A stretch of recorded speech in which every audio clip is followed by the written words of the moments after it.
Meet Yan, a girl born with a strange and unsettling gift. She can literally see red lines connecting people who've had close relationships. These aren't metaphorical strings of fate. No, they're vivid, real red threads only she can see, tying people together. As a kid, Yan didn't really get what these lines meant. She just knew they were there, wrapping people up in invisible bonds. But as she grew older, she began to understand and even started drawing what she saw. And that's when things took a devastating turn. One day, through one of her innocent drawings, her mom discovered a harsh truth. Yan's dad was cheating on her with her sister, Yan's aunt. This revelation didn't end with heartbreak.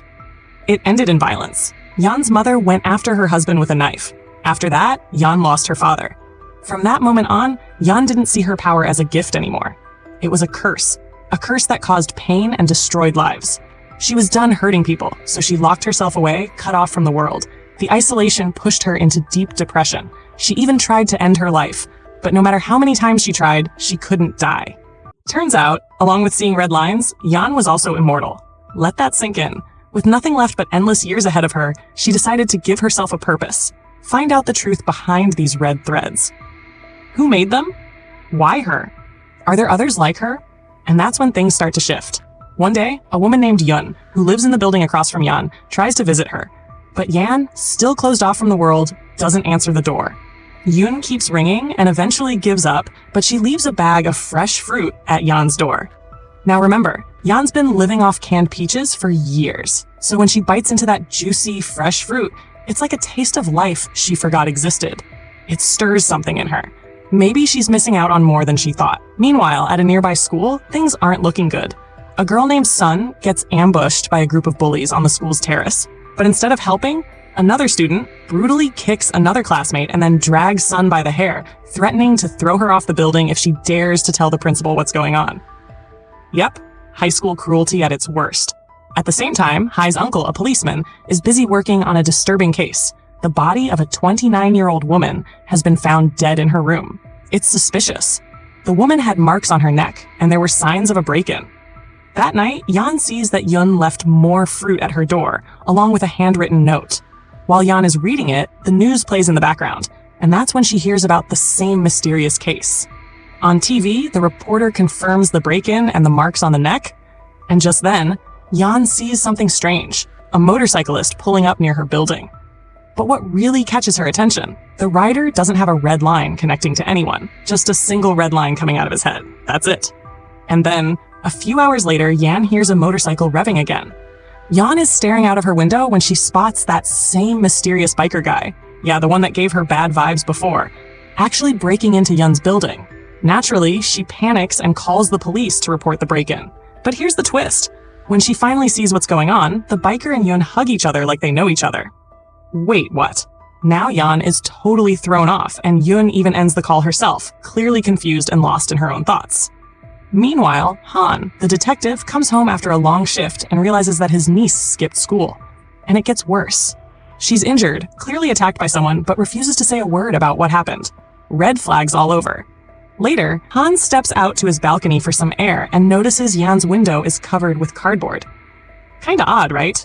Then he hears from the police station that someone from that apartment, Yan's place, called in a break-in report the previous night, and he puts two and two together. So, being the detective he is, Han goes over and rings her doorbell. Now from behind the peephole, Yan sees something weird. Hundreds of strange lines above Han's head. Still, she opens the door to clear the air and explains the whole mix-up about the biker. Han listens, then leaves. No drama. For now.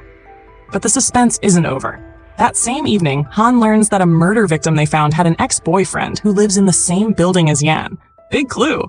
Dong, Han's partner, decides to go rogue and sneaks into the guy's apartment super early in the morning. Using just a flashlight, he stumbles into a creepy storage room packed with suspicious stuff. Before he can act, Dong is ambushed by Jung. Yep, the ex, who slams him with a metal bar. Dong tries to get away, but gets knocked out cold. Han realizes something's off and rushes over, speeding through the streets. While that's happening, Jung, ever the psychopath, ties up Dong, puts on his helmet, and heads to another building, looking like he's ready for round 2. Yan sees this from her window and again senses danger. This time, she doesn't hesitate. She grabs a kitchen knife and rushes out to stop him. But once outside, she suffers a full-blown panic attack and faints. Meanwhile, Yun opens her door, happy to see her boyfriend, only to realize something's seriously wrong. His face, his energy, it's different. And then he grabs her by the neck. Yan's intuition is on fire. Dong might be seriously hurt, and Yoon is now face to face with someone she thought she knew. Yoon suddenly shows up, but she's completely frozen in fear. She can't even react. And in that terrifying moment, the criminal, Jung, grabs the knife from Yoon and stabs the young woman right in front of her. Seeing this horrifying scene unfold, Yoon snaps out of it, strikes back at the attacker, and desperately tries to help her injured friend, Yan. But Jung isn't done. He lunges again. Just when it seems all hope is lost, Detective Han rolls in. He'd noticed the apartment door wide open and sensed something was wrong. He quickly pulls out his gun and, from the window, takes aim. As Jung is about to strike Yan one more time, Han fires. Bullseye. Now here's the eerie part. Right before Jung dies, he looks up and sees the strange red line above his head vanish. And then, he smiles. Soon, the ambulance arrives and Yoon is rushed to the hospital. With the immediate danger over, Han returns Yan's sunglasses, the very ones connected to this whole seeing red lines mystery. But just as we're starting to breathe again, another twist hits. Sun shows up, and we learn that Yan and Sun actually know each other. They were childhood classmates until Yan's life fell apart. Her dad died, and soon after, her mother abandoned her. Yan, after everything she's experienced and using her powers to save a life, starts to see those mysterious red lines differently. She's no longer afraid of them. In fact, she's ready to accept her fate. But just when it seems things might settle down, Yan gets a message from a mystery number. And guess what? There's another person who can see the red lines just like her. This ability isn't hers alone. The next day, we switch to the school where Sun studies. Sun discovers that Hai, one of the mean girls, opened her locker and exposed a private letter in front of the entire class. Humiliated, Sun snaps. She attacks Hai to get her letter back, but Hai fights back harder and beats her up. When their teacher walks in and sees the fight, surprisingly, she sides with Sun and sends her home early. Something's up. Meanwhile, Detective Han is still digging for answers. He searches Jung's apartment and uncovers a horrifying detail. The walls in a secret storage room are covered in drawings of those creepy red lines. That's when it clicks. Jung was completely obsessed. Back at home, Sun finds a pair of glasses, probably those glasses from school, puts them on, and bam, she starts seeing a wire hovering above her head. Curious and scared, she looks at her uncle and nearly faints. There are hundreds of red lines above him. She screams. Freaked out but now obsessed, Sun walks around observing people, trying to decode what these red connections actually mean. And after watching long enough, she cracks it. Those red lines link people who've had some kind of relationship, romantic or otherwise. At school, she sees her teacher has no red lines, like 0. But Hai? She has tons of them, even with some teachers. Yeah, something shady is definitely going on. That day, a new student is introduced, Yan, and Hai immediately starts mocking her. Meanwhile, Han, still worried about Sun, shows up at the school and talks to the teacher, Miss Gujin. She's shocked to learn Jung, her former colleague, was a criminal. And here's a key clue. She says Jung didn't usually wear glasses. Later, on the school terrace, Hai and her gang corner Sun again. She's about to fight back with her secret weapon, but Yan jumps in. She threatens to jump off the roof with Hai if she doesn't back off. That bold move works. Hai leaves.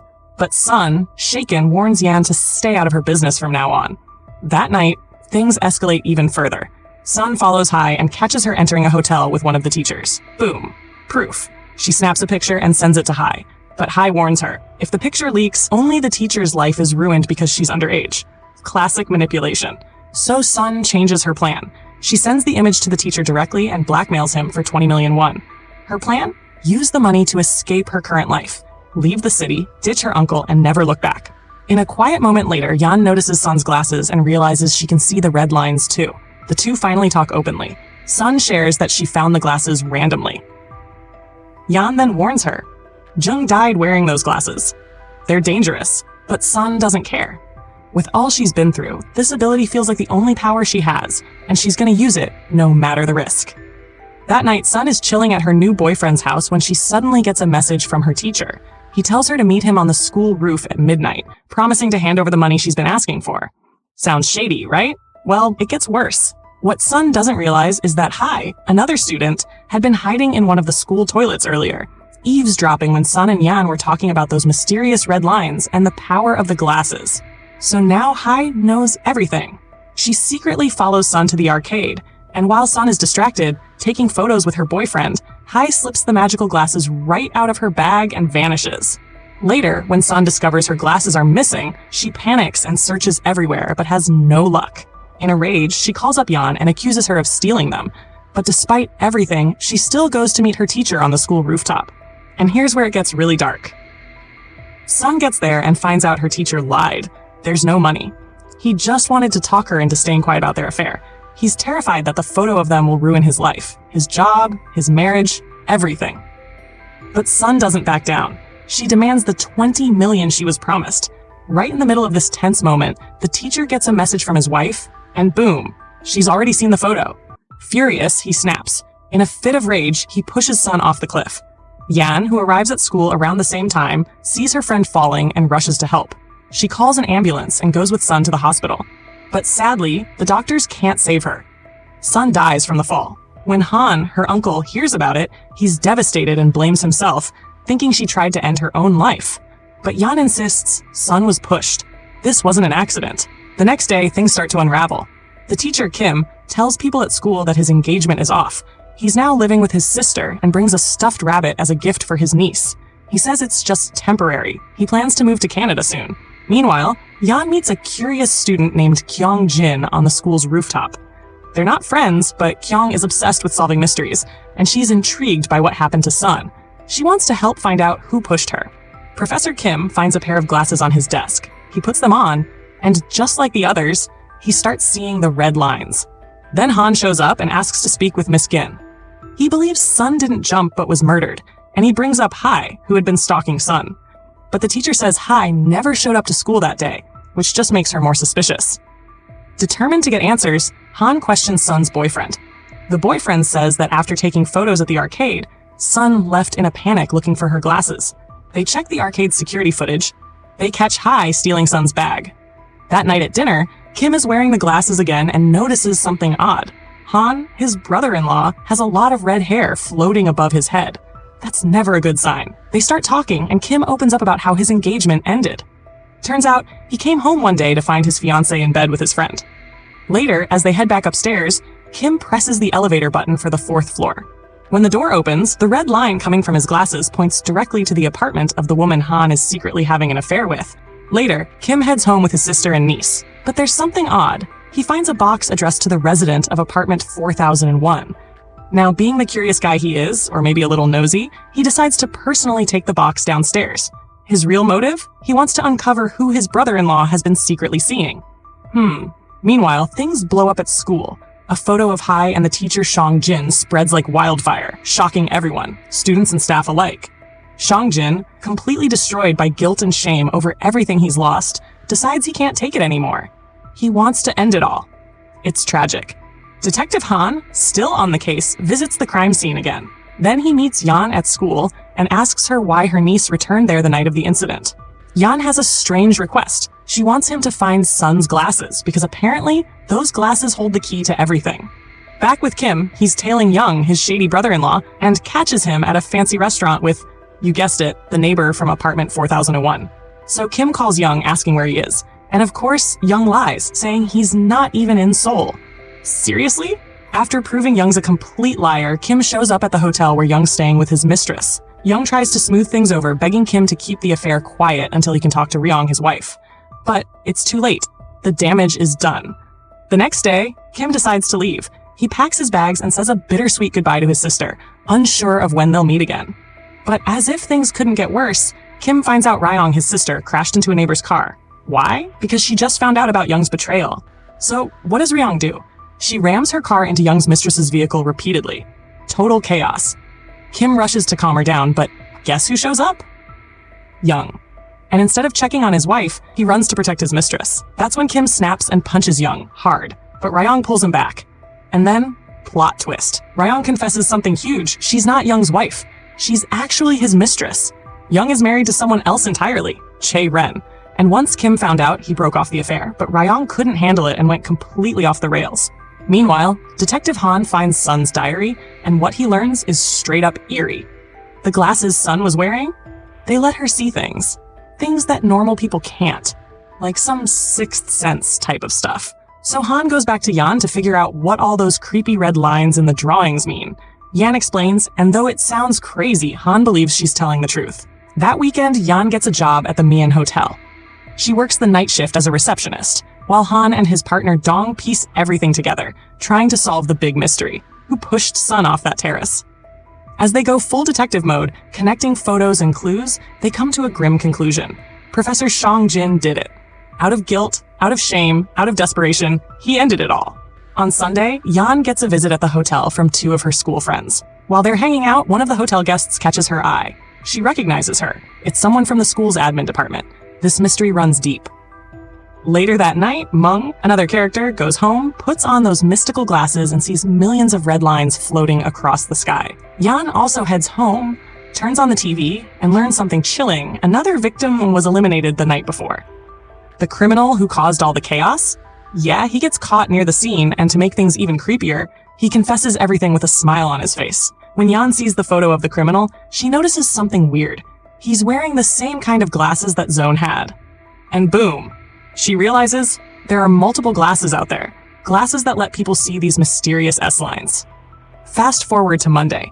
Yin approaches Yan after class and invites her to check out his swimming school. He remembers that Yan once mentioned she liked quiet, empty places, so he sees this as a perfect excuse to spend some time with her. Turns out, he's been interested in her since the very first time he saw her, and thanks to Kyung Jin, he finally found a way to get closer. Once they're alone, something weird happens. Even though Yan doesn't fully understand it, she suddenly feels the urge to jump into the pool. Yin immediately dives in to save her. Afterward, while their clothes are drying, they share some instant noodles. A surprisingly sweet little moment. During that chat, Yan opens up. She tells Yin about her strange ability to see red lines on people's heads. And guess what?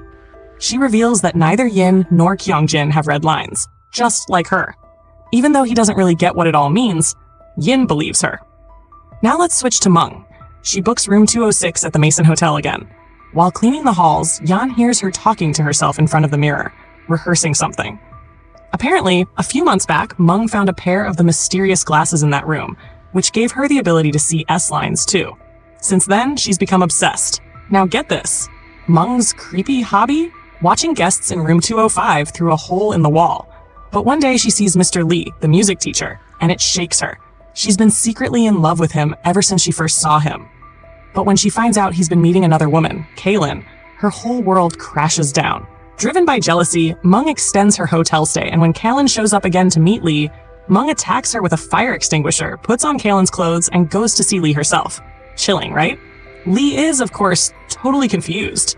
His coworker is suddenly in his room, saying weird lines she clearly rehearsed. He tries to leave, but then he faints. Why? Because Meng drugged his water with sleeping pills. And while he's unconscious, she holds him and waits for him to wake. But then, it happens. Blood starts to spread on the pillow. Meng panics. That wasn't supposed to happen. She never wanted to actually kill him. When the red thread between them disappears, she's consumed with guilt. In a disturbing moment, she begins stapling herself, completely broken. Later, Callan manages to escape and finds Yan. Together, they head to room 205, only to find Lee's lifeless body. Detective Han arrives and finds Meng's body too, but her glasses? Gone.